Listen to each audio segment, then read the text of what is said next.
Welcome back viewers. اور break پر جانے سے پہلے ہم پاسٹر نعمان یوسف صاحب کے ساتھ گفتگو کر رہے تھے، جو خدا کی خدمت بھی کرتے ہیں، بڑے اچھے میوزک ٹیچر بھی ہیں اور پرسش بھی کرتے ہیں اور گیت بھی لکھتے ہیں، ایون لکھنے والوں کی بھی رہنمائی کرتے ہیں. تو پاسٹر، شاعری کا شوق کیسے پیدا ہوا اور یہ سلسلہ کب، کس ایج میں آپ نے شروع کیا؟ ہاں جی، بہت اچھی بات. یہ اصل میں شاعری کا شوق جب میں غالباً 20 سال کا تھا تب سے ہوا. اور ہوا ایسے کہ جب ہم سنتے ہیں، جب بھی زبور سنتے ہیں تو ہمیں یہ ہوتا ہے کہ یہ زبور داؤد نبی کے ہیں. داؤد نبی گاتے رہے ہیں، وہ زبور لکھتے رہے ہیں.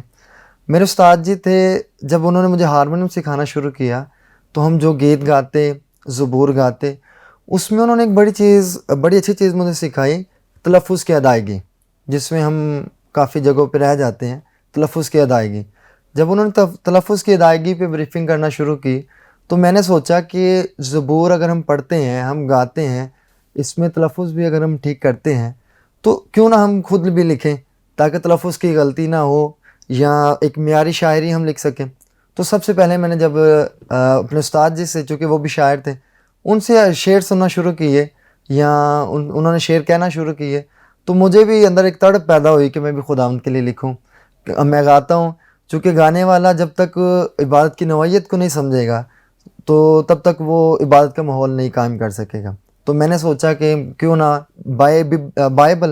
ببلیکلی شاعری لکھی جائے، ببلیکلی گیت لکھے جائیں جو از روئے بائبل ہوں، اور بائبل کے تمام جو آیات اور معجزات ہیں وہ اس گیت میں شامل ہوں، اور ہم ایک بہتر طور سے جس طرح یسوع مسیح کی شان ہے ہم اس طرح سے بیان کر سکیں. تو پاسٹر، آپ نئے جو شعراء ہیں ان کی رہنمائی بھی کرتے ہیں، ان کو گائیڈ بھی کرتے ہیں کہ کس طرح سے لکھا جا سکتا ہے، تو اس پلیٹ فارم کے بارے میں بتائیے گا. ہاں جی، بہت اچھی بات آپ نے کی. اصل میں جب میں نے لکھنا سٹارٹ کیا تو تب کافی چیلنجز تھے. میری کلیسیا میں لوگ سننا پسند نہیں تھے کرتے کہ یہ گیت سنائے یا یہ کیا شعر کہنا، اس چیز کو لوگ زیادہ اہمیت نہیں تھے دیتے. تو میں نے بطور ایک اسٹوڈنٹ، جب شاعری کا یہ توڑا خدا نے مجھے دیا تو بطور ایک اسٹوڈنٹ میں نے جب سٹارٹ کیا تو میں نے سوچا کہ جو چیز مشکلات میرے زندگی میں حائل ہوئی ہیں، میرے سفر میں آئی ہیں، آیا کہ وہ باقی لوگوں کو بھی درپیش ہوں گی. تو اس حوالہ سے پھر جب میں نے شاعری میں تمام طرح کی مشکلات فیس کی اور خداوند کے فضل سے ان میں سے نکلا تو میں نے سوچا کہ باقی لوگوں کی رہنمائی کی جائے جن کو لکھتے تو ہیں لیکن سنانے کا موقع نہیں ملتا.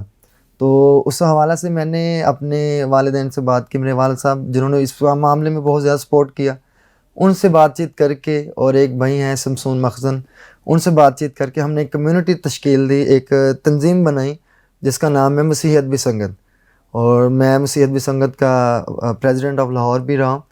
تو اس حوالہ سے ہم نے مسیحیت بھی سنگت ایک ایسا پلیٹ فارم بنایا کہ نئے لکھنے والے ماہانہ مشاعرے کے بیس پہ اس میں انٹری کر کے اور اپنا کلام جو مسیح خداوند کی شان میں ہے وہ بیان کر سکیں.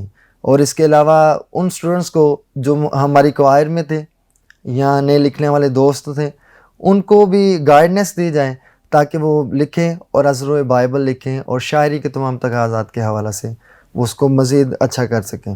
تو بس آپ نے پاسبانی خدمت کے لیے بلاہٹ کو کب محسوس کیا کہ آپ کو خدا کی خدمت میں کھلی طور پر آنا چاہیے؟ ہاں جی، بالکل. میرے والد صاحب پاسٹر حکیم بوٹم سے، ان کی خواہش تھی کہ میرا بیٹا پاسٹر بنے، میری والدہ کی خواہش تھی کہ بیٹا پاسٹر بن جائے. تو جب میں نے باقی کی خدمات دی، میں ورشپ کر رہا تھا ایک دن سنڈے چرچ میں، تو میرے والد صاحب کو رویا آئی کہ یہ بچہ خدا کا خادم بنے گا یا خدا اس کو چنے گا اپنے کلام کے لیے.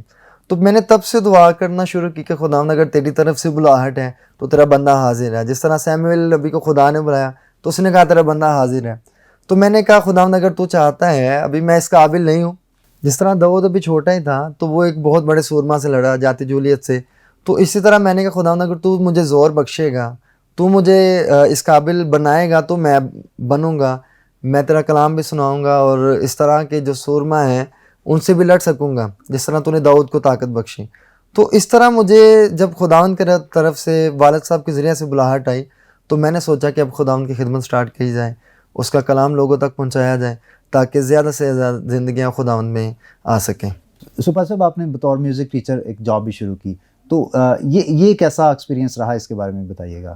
ہاں جی، بالکل. میوزک ٹیچر میں اصل میں یہ رہا ہے کہ اس کو مجھے پلس پوائنٹ یہ ملا کہ جو اسٹوڈنٹس میرے میوزک میں اسٹوڈنٹس تھے ان کو پھر میں پوئٹری کی طرف بھی لے کے آیا. تو اس میں 3 چیزیں تھیں. پہلا بائبل اسٹڈی، جو کہ میں پہلے بتا چکا ہوں، بائبل کا مطالعہ ہمارے لیے بہت ضروری ہے. بائبل اسٹڈی، میوزک کلاس اور پوئٹری کی کلاس. تو بائبل اسٹڈی کے ذریعہ سے جب ہم میوزک میں پہنچتے ہیں تو لکھا ہے کہ ایک صحیفہ میں واقعہ ہے کہ گانے والے نے ایسا گایا کہ خداوند کا ہاتھ اس پہ تھا. تو ہمیں، اگر ہم مسیحی ہیں، ہم گاتے ہیں تو اس طور سے گائیں کہ جس طور سے خداوند چاہتا ہے، چونکہ یسوع مسیح نے فرمایا کہ خدا اس طرح کے پرستار ڈھونڈتا ہے جو روح اور سچائی سے اس کی پرستش کریں. تو میں نے اپنے اسٹوڈنٹس کو، یہ میرے لیے بڑا اچھا ایکسپیرینس رہا کہ میں نے اسٹوڈنٹس کو جب سکھانا شروع کیا تو انہوں نے بڑی دلچسپی سے اور کہہ لیں کہ بڑے اطمینان سے اس چیز کو سیکھا. اس میں یہ ہوا کہ اس میں 3 چیزیں تھیں: بائبل کا مطالعہ، وہ گیت سکھانا. تو گیت سکھانے میں ہم ان سب چیزوں کو مد نظر رکھتے رہے ہیں کہ جو ہم غلطیاں کرتے آئے ہیں بچپن سے، سنایا ہے نا. تو تلفظ کی ادائیگی، گیت صحیح گانا، سن کے گانا. کافی سارے زبور ایسے ہیں جن میں ہم گانے میں تھوڑا سا الفاظ کو آگے پیچھے کر دیتے ہیں، رد و بدل کر دیتے ہیں الفاظ کا.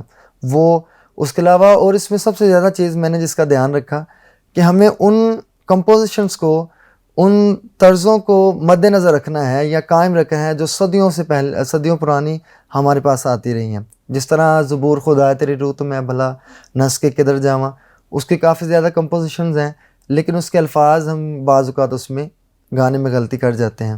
تو یہ بڑا اچھا ایکسپیرینس تھا کہ ان اسٹوڈنٹس نے جنہوں نے مجھ سے سیکھا، ہارمونیم، طبلہ، یہ میوزک سیکھا، انہوں نے ساتھ ساتھ پوئٹری بھی سیکھی اور بائبل کو بھی مد نظر رکھ کے انہوں نے گانا شروع کیا.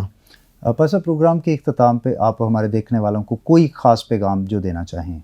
میں تمام سننے والوں کو اور دیکھنے والوں کو یہ پیغام دینا چاہتا ہوں کہ اگر آپ پڑھتے ہیں، نوجوان ہیں، اسٹڈی کر رہے ہیں، بے شک کریں، لیکن ہماری زندگی کا بنیادی اصول یہ ہونا چاہیے کہ یسوع مسیح کی باتیں، یسوع مسیح کا کلام ہمارے لیے سب سے پہلے ہو. جس طرح ہم ہر صبح اٹھتے ہی آئینہ دیکھتے ہیں، تیار ہوتے ہیں، تو اسی طرح اپنی زندگی کو بھی بائبل کو آئینہ بنا کے ہم اس میں تیار ہوں. تو میرے خیال سے وہ ہماری تیاری، ہماری آخرت کی تیاری ہوگی جو یسوع سے چاہتے ہیں، اور جس کے وسیلہ سے ہم اس کی بادشاہی میں داخل ہو سکتے ہیں. دوسرا، میں ان تمام دوستوں کو جو اپنے اپنے چرچز میں ورشپ کرتے ہیں، ورشپر ہیں، کوائر لیڈر ہیں، اور ان تمام دوستوں کو یہ پیغام دینا چاہتا ہوں کہ آپ گائیں اور ساتھ میں یسوع مسیح کے لیے لکھیں بھی، اور اس طرح لکھیں کہ وہ از روئے بائبل ہو، بائبل میں سے ہو. جس طرح ہم زبوروں میں سے لکھ سکتے ہیں، امثال کی کتاب میں سے لکھ سکتے ہیں، یسوع مسیح کے معجزات کو بیان کر سکتے ہیں، ہم مزید لکھیں تاکہ ہماری آنے والی نسلیں اس بات سے استفادہ حاصل کر سکے کہ ہمارے آباء و اجداد کیسے تھے. چونکہ شاعری وہ بنیادی چیز ہے جو ہمیں یسوع مسیح کے مزید قریب لے آتی ہے گانے کے وسیلہ سے. تو سب وہ دوست، وہ بھائی جو اپنے چرچز میں لوگوں کو سکھاتے ہیں، اسٹوڈنٹس کو سکھاتے ہیں، وہ اس بات کو مزید جان لیں کہ ہم یسوع مسیح کے بغیر کچھ نہیں ہیں. ہم گا کر اس کی ستائش کر سکتے ہیں، ہم پڑھ کر اس کی تمجید کر سکتے ہیں، ہم بجا کر اس کی پرستش کر سکتے ہیں، چونکہ گانا بجانا یہ خداوند کو بہت پسند ہے. اور اس کے علاوہ میرا ایک پیغام یہ ہے ان تمام والدین کے لیے جو اپنے بچوں کو موبائل فون لے کے دینا چاہتے ہیں، بڑی LCDs لے کے دینا چاہتے ہیں، وہ نہ لے کے دیں، بلکہ ان کو ہارمونیم اور طبلہ مہیا کریں. جس طرح کہ خداوند نے میری زندگی میں یہ کام کیا کہ میں نے جب ہارمونیم خریدا موبائل فون کو رد کر کے، تو خدا نے میری زندگی میں 3 بڑے کام کیے. مجھے ایک تو اس نے شاعری کا توڑا عطا کیا، دوسرا خداوند نے گانے کی نعمت عطا کی، اور تیسرا مجھے اپنا خادم بنایا. یہ تمام وہ دوست، وہ احباب جو اپنے بچوں کو موبائل فون اور TV لے کے دینا چاہتے ہیں، وہ بس ہارمونیم اور طبلہ لے کے دیں اور بلا ناغہ خداوند کے حضور میں بٹھائیں. خداوند آپ سب کو برکت دیں. تھینک یو سو مچ بھائی صاحب. بہت شکریہ. عزیز بھائی اور بہنوں، خدا کے کلام میں لکھا ہے کہ یہ امت ہونٹوں سے تو میری تعظیم کرتی ہے مگر ان کے دل مجھ سے دور ہیں. ہمیں محض ہونٹوں سے خداوند کی تعریف نہیں کرنی، بلکہ دل سے خداوند کے لیے گاتے بجاتے رہا کریں. خدا آپ کو برکت دے. آئیے ہم دعا کریں. یسوع مسیح میں ہمارے آسمانی باپ، ہم تیرا شکریہ ادا کرتے ہیں. تو پرستش کے لائق ہے اور تو حمد و ثنا کرنے والوں کو پسند کرتا ہے. یقیناً اے خدا، حمد کرنا راست بازوں کو زیبا ہے.